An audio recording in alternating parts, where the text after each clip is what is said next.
Hi, today I wanted to take a look at the problem of duplicate files. Now this can range from music to pictures to documents, and it can really start taking up space on your hard drive unnecessarily.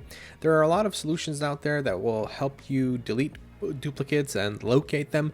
The one I prefer is Dupe Guru. It works really well, it's open source, and has some pretty powerful options. I'll provide the link in the description. So let's get right into it. So attached to my computer here, I have this hard drive that has a lot of files that I've just been kind of dumping on there for safekeeping and for backups from various locations. And I realized that there's so much on there that I can't really figure out, how much is duplicate and how much is actually original content. So this app works really well for it. Before we go into scanning, let's take a look at what features and options we actually have available to us. So right here from the start, in application mode, we have something called standard. With standard, you can choose to scan the contents of the file. Okay, so this comes in handy because sometimes you have a file that might be named differently, but it's actually the same thing. So you may have, let's say, saved a picture as picture 1, but on another location you saved it as picture 2, and it can actually tell that even though the pictures have different names, they actually have the same contents, so it'll flag that as a duplicate. You can go by file name, which is essentially just looking at the name of the file and telling you, hey, these two are named identical, and it'll let you check. Also, you have the option of scanning just by folders instead of going granular into files. And moving over, we have music. Music, you actually have the option to search by tags. You can do it by the file name. You can also do it by contents. I prefer using contents because this way it actually looks at the file structure itself to see if it matches with another file. With names and tags, that isn't as accurate. And same goes for pictures. For pictures, you can do contents, which we kind of discussed just a second ago, and you can also do the timestamps. So you can see if pictures are taken at the exact same time and exact same date, it's very likely that those two pictures are duplicates. But let's go with the standard method here, and I'm going to choose the drive that I want to take a look at. It's going to be this drive number 2 here, and let's go ahead and open.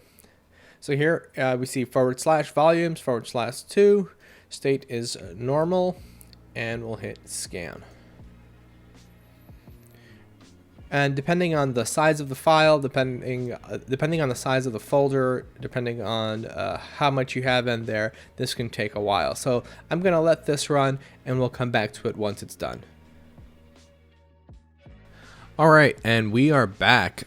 This took a lot longer than expected. I had over 47,000 duplicates, and the process does take a while. I think it was approximately an hour, maybe a little bit longer. If you're using the contents method instead of the file name, it's to be expected, especially if you have like a 2 terabyte hard drive like I did here.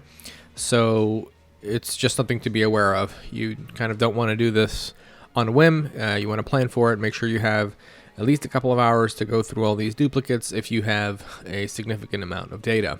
All right, so let's take a closer look at these results and see what we can find.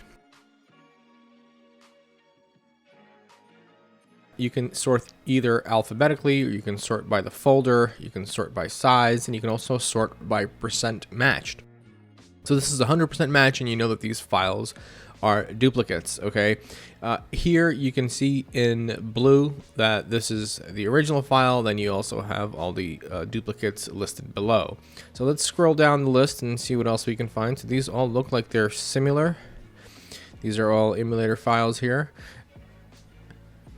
Let's see if we can go to details.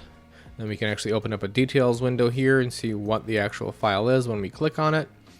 And we can see that we have 3 of each. And let's scroll down a little further. You also have the option to show dupes only.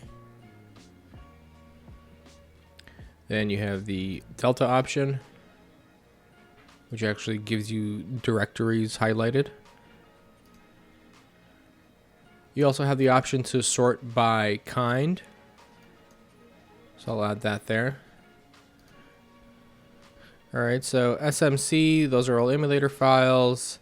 I have, let's stretch this out a little bit longer here. These are cache files, which I'll keep.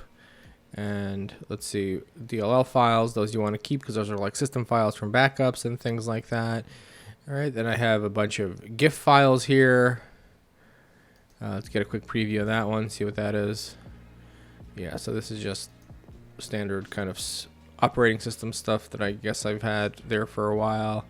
Of course, we have JPEGs, and I have many of the same JPEG here. So, for instance, this GOAT file here, I was working on like a Zodiac app from a while back. So I definitely don't need two of those. I can go ahead and delete that.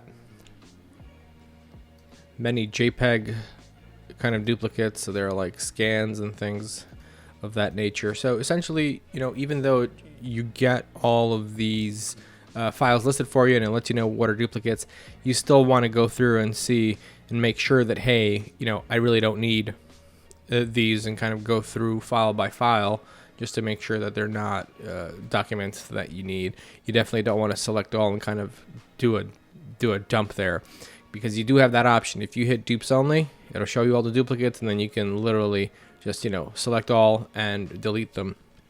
You know, kind of user beware. If you're doing just pictures, definitely a good idea to hop over to the picture side here, give it the folder, and have it scan. You can add multiple folders and it'll scan multiple folders simultaneously, so you're not limited to just doing one drive at a time or anything like that. If you're on a Mac and you're not really sure where to look for your duplicates or where your duplicate files are kind of stored, the best place to start is the user folder. So you can go ahead and click the plus button here, add a new folder, and the best way to do it is go to Macintosh HD. That's basically the drive here, the top of your drive. You want to go into users and then just choose your user folder and then have it scan that entire user folder. You'll know it's your user folder because it'll have that little house there. And finally, let's take a look at how we actually delete these files when locating them in Dupe Guru. So let's say that we've selected all the files that we want to be deleted. What you want to do is go up to the little gear here on the top left and say send marked to trash.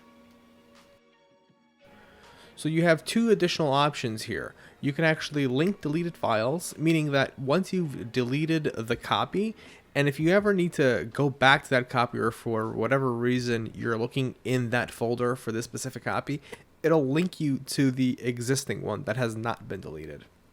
And you also have the option to directly delete files, meaning instead of sending the files to the trash, they'll just immediately disappear. All right, so that sums it up. That's Dupe Guru, excellent software for finding duplicate files and freeing up tons of space on your hard drive.